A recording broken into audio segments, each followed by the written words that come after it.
Di corsa oltre ogni record, ecco la 38esima edizione della Wizz Air Venice Marathon che domenica porterà a Venezia 17.500 atleti tra uomini e donne.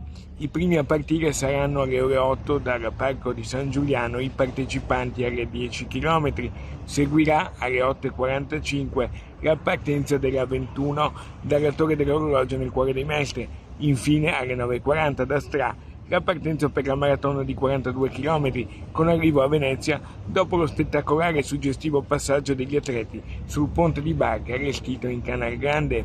Già alle 9 in riva a Sette Martiri i primi arrivi delle 10 km. Una grande emozione per me da veneziana, anche se di terraferma, far parte di questa grande famiglia che non si riesce neanche a spiegare la potenza, la meraviglia della Venice Marathon, in quanto porta tutto il mondo nel nostro territorio e ci rende così tanto orgogliosi. Abbiamo voluto celebrare la presentazione con gli aspetti tecnici, quantitativi, spettacolari, però non potevamo dimenticare un grande amico della Venice Marathon, Sammy Basso, il quale ci ha lasciato proprio alla vigilia della maratona. Tante le iniziative, è stato inaugurato al Parco di San Giuliano l'Expo Village, casa della Venice Marathon. Abbiamo oltre il 40% di stranieri, questo naturalmente va a confermare l'importanza dell'indotto turistico della Venice Marathon per il territorio, che ha già ben superato i 10 milioni di euro da qualche anno.